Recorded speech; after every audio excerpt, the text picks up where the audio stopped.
Alright guys, I am back again with another video, and there's a lot of stuff that has kind of been coming out over the past couple days. Just NBA news and news for like individuals and shit in general. And I'm going to talk about some of it, not all of it, because honestly, I don't really care for the majority of the quote unquote rhetoric that is out there. It means very little to me.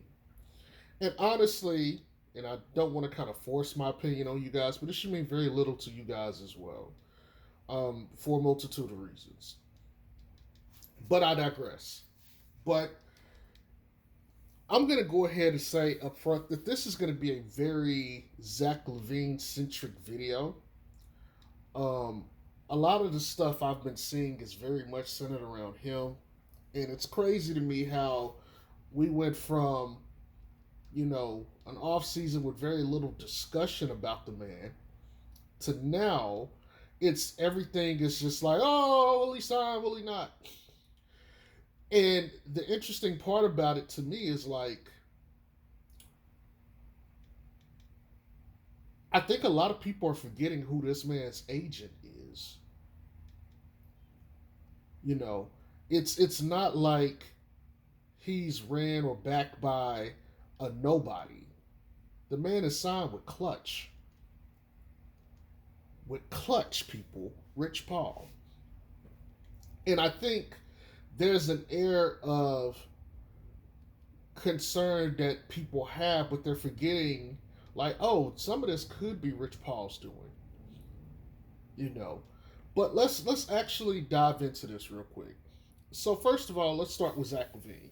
I remember a couple years ago, he went and signed a tendered offer from the Kings, and the Bulls matched it. Okay, so let's establish off rip that he is the type of guy that is willing to put pressure on a front office if it's to be used for his personal benefit. Meaning, he will go and sign with another team to get a match. But that doesn't apply because he's not a restricted free agent. He's an unrestricted free agent. If he wants to go sign somewhere, he could do so. But why is that important? Okay, it's important because we have to remember, or we have to focus our thoughts on what the true situation is. Zach wants his money. Like at the end of the day, that's what he's in it for. Zach wants to get paid. The rest of that shit kind of don't matter. It's he wants to get paid, and that's the end of that. So here's the thing: All NBA came out yesterday, right? And with that, we got to see that DeMar DeRozan got second team All NBA,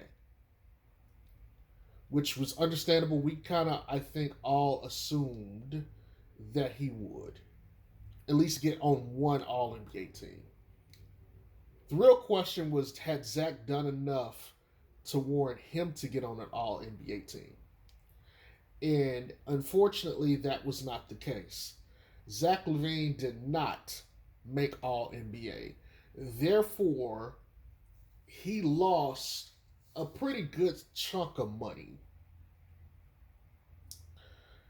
And that sucks. If you're him, that has to suck, man. Like you put in all that work. He had the ligament issue with his finger earlier this year. Went through that. Okay. Then he got the knee issue, which he just had surgery on yesterday, and everything was a success. So there's that aspect of it too. And it sucks. First year getting into the playoffs, and you know contract year, you're trying to get your money, and you don't get it, and it goes to one of your teammates, right? Sucks. And it doesn't help that LeVar the previous week came out and said, hey, he's going to the Lakers because he don't like being second fiddle to DeMar DeRozan. And honestly, I pointed this out when this game happened. I can't remember the specific game. I do know it was the first game. It was the last game of December 31st. But it was that game where DeMar hit that end of the game three-pointer that kind of heave. And I don't know if you guys remember, Zoe got online. He was like, see, boy, you really didn't see that. You just saw it at the last minute and flung it. He was talking trash in a playful way. But if you go look, it pans out almost immediately to Zach Lavine's face, and he looks upset. He looks visibly upset.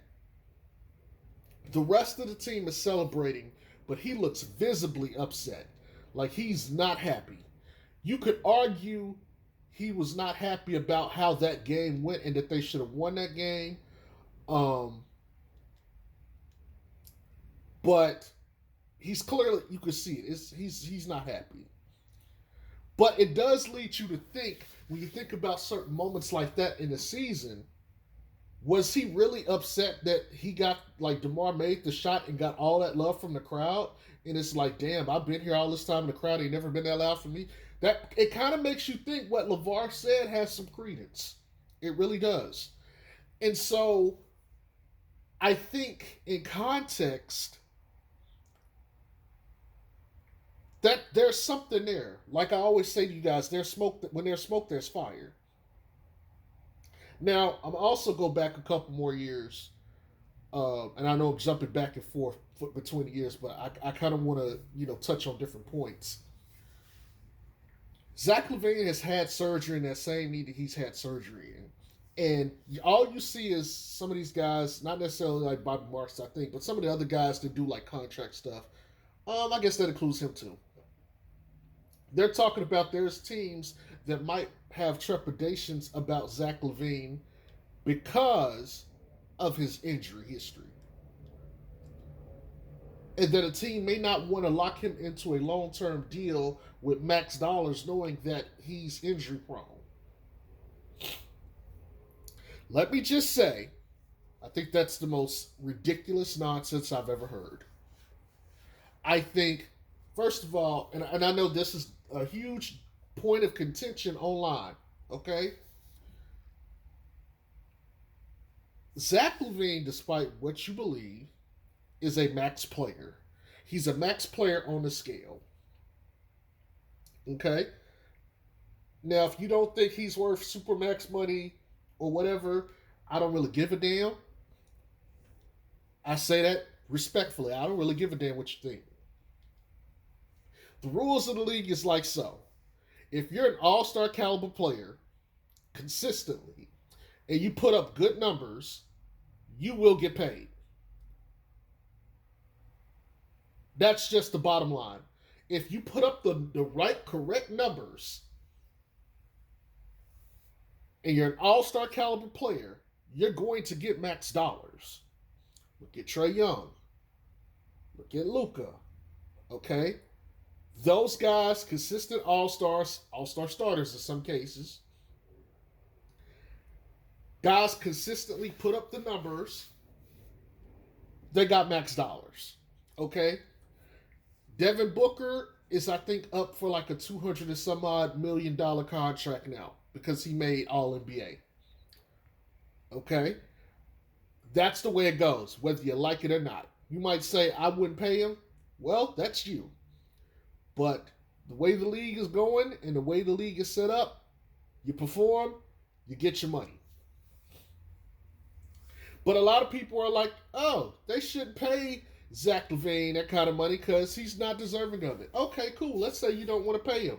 Well, he's an unrestricted free agent. He has the right to go to someone else and take their money. Really, what's the difference? It's like $16 million. Okay? And people are like, oh, he can make that up. Look, you can't make up any money that you lose out in a deal. Okay? Let me explain something to y'all. And I hate it when people make this stupid ass argument because it pisses me off. If Zach Lavine, would just for the sake of argument, If Zach Lavine signed a contract with the Chicago Bulls, he can get a 5th year. Okay? And the difference in total is basically like 16 million, right? Okay. And then you can add endorsements and all that other stuff. What people like to say is, oh, well, he could go somewhere else. He doesn't have to get that 5th year. And he could still make, his 150 some odd million. And he can make it up in endorsements.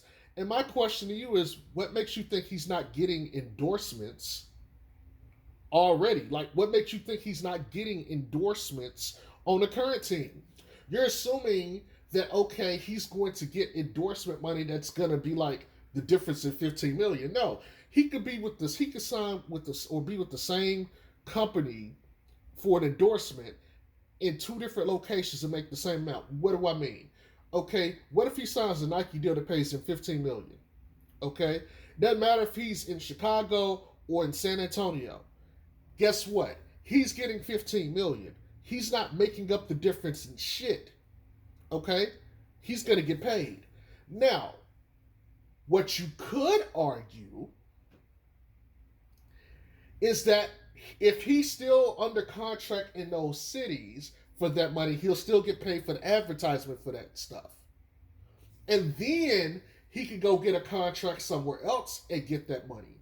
But you're still not making it up. What do I mean by that? Okay, let's just say he signed for 210 at Chicago, and let's just assume he was getting 15 million in endorsements, right? Okay, let's say that's one scenario. Let's say he goes to the Lakers and he signs 4 years, 155 million. Let's just make it 160 million, right? Even if we want to say he still kept the other 15 million in endorsements, okay, from the other location. So let's just say that that's what 175 million. Are you telling me he's going to get another 50 million or so in endorsements while he's in LA too? Is that what you're telling me? Are you telling me that he's basically going to get $50 million in endorsements being in LA? First of all, again, using something like Nike, that's going to follow him no matter where he goes. He's not going to get more money being in LA for Nike than he was in Chicago. Even if you put him on like a team like the Pelicans, who's a lesser franchise in terms of like attendance and stuff. They're more on the mid level, bottom level. It's not like he's gonna get less because he's out there. He signed his deal. He's gonna get the same amount. Okay, it's not going to be like he you can't make up that money difference. So saying like okay he's gonna make up the money difference is like dumb. Okay, now what could happen is he could do his 4 years, qualify maybe for Supermax, and then what would have been the 5th year option for the Bulls could be the start of a new contract for him, and that could give him way more money, and then you could get it that way. But he's not just going there making up the money through endorsements and stuff. No, that's not how that works. And he still loses out on the financial difference he would have got from the Supermax anyway for each individual year. He's not getting that money back. Unless the difference between a Supermax and a regular max was like a few million, he's not getting that money back. Okay? So really that's what it comes down to. It's really just a matter of okay, since I'm not getting the Supermax, I can get 200 and some odd $1,000,000, like 210. Okay, that's what I can sign for. 5 years, 210. Do I want the extra year, or do I want to go some other place, play my 4 years, probably lose out on 15 million, and then attempt to make All NBA, and then try to get a Supermax after that at like age 30 something. And then if I do that, okay, now maybe I can try to knock up some of that value because the league will have a higher cap, and then maybe okay I can somehow make that money back. But if you think about it, what if he had stayed in Chicago and did 4 years with a fifth and a player option as the player option, cancels the 5th year, opts out, then resigns in Chicago with the Supermax, he would still make more money overall because he would have got the money he would have got the money that he had already. He would have got the full whatever 200. Well, he wouldn't have got the full 200, but he would have got the difference of whatever that is. So what is that? Maybe like 10 to 12 million. He would have got that on top of being able to resign for more money and getting that in Chicago. You see what I'm saying? So either way, it's really just it's a matter of how he wants to do his next deal. He has all the options in the world. And by all the options in the world, he really has, okay, there's a couple teams like San Antonio that could just straight up take him on outright. Okay? But here's what he can do. Here's the answer to all of that. He could just go to the Bulls and say, look, I'm signing with this team. I'd like to do a sign and trade so I can get the maximum amount of money, and that'll also benefit you guys so you guys can get players. This is where I want to go. This is where I'll sign and trade for. And then there you go. That's how he gets his money, and the Bulls could get something back for him. Which, by the way, I seen a package of Romeo Langford, Jakob Pertl, and I can't remember the other guy's name right now. His name skips my mind. But he's like a 40% 3-point shooter. That would be a very solid return for Zach, although I still think that they should get more. But you're getting, a deep bench player, a guy that shoots 40%, and a top 3 defensive big in the league. Okay? If Zach was going to leave or wants to leave that badly, that might be your option because DeJounte Murray is like his best friend. But I really think, honestly, that a lot of this is just Rich Paul being Rich Paul and LeVar also helping indirectly but directly because he sat there and basically is like, oh, he's going to leave. And so, because DeMar DeRozan. Now, TMZ caught up with Zach the other day, and truthfully, it was just a bunch of, they asked him some questions, and he was just like, look, me and Lonzo are cool. Like, he kind of ducked the question about the LeVar thing, just like, me and Lonzo were boys. He didn't lead too much of the tip in his hand. He said, hey, he's always liked the Lakers, but, great fans, but he didn't say too much. And you might think, okay, he probably said a little too much by even saying that, which is understandable. Okay? I completely get it. I wouldn't take too much into that other than he was just like brushing off the question, which he should do. Okay? Don't tip your hand because it could affect how your market is. Let Rich Paul and Clutch do what they do best. Let them get you the maximum amount of dollars and go with that. Now, a report also came out yesterday morning that the Bulls feel like they're very confident in their ability to re-sign Zach Lavine, which makes me believe that they think that this is all just, bullshit, and that he's going to resign because they're going to offer him the max and he's going to stay. Okay, so it's really just, does Zach really want to be here and play next to DeMar for another 2 years and Vooch? That's really what it comes down to. And the only person right now that can answer that is Zach. But I will say there are some options that become available if he chose to defect, if he chose to go somewhere else. You get $19 million of free cap space that you can now go out to sign a player. Okay, you would slide DeMar DeRozan up to shooting guard. Pat Will could play his natural position at the 3, and you got the number 18th pick in the draft. So then you can go out and maybe get that power forward wing player that you need. Or maybe if you find a deal out there, maybe you could trade it. You never know. Or maybe you could sit there and try to make an arrangement to trade that pick or whoever, someone for a higher pick. Maybe somebody wants to move out at the top of the draft and get Zach Lavine. I've seen people mention, hey, maybe Detroit might want to slide out and get Zach Lavine. Trade their pick and whatnot. Maybe you could make a deal that way. I don't know. It would just depend because Zach Lavine would have to be okay with it. It would take a lot to go into that. I'm not sure how effective of an avenue that would be, but it could be something. I don't want to sit here and just say it's not. It could be something. Um, but as of right now, people, I wouldn't think too much into it. We still got like what, another month and a half or 2 months before we start getting around that time. The draft hasn't even happened yet. Um, I wouldn't think too much into it as of now. I would just say just keep your ears peeled to the streets. If you see any, major news, just look at it, read it, and just think about it, but don't think too much into it. You know. Outside of that, oh, another thing. If you see Zach Lavine purchase a house in LA, he already has a home in LA. So it doesn't mean that he's necessarily, living there for like permanently or trying to move there. It could just be, oh, I'm getting more money, so I'm gonna go ahead and upgrade houses, which is fair. He missed out on a huge payday his first time around, so I know he wants to get the most amount of money possible, regardless of wherever he goes. So that's all I really wanted to add or put out there.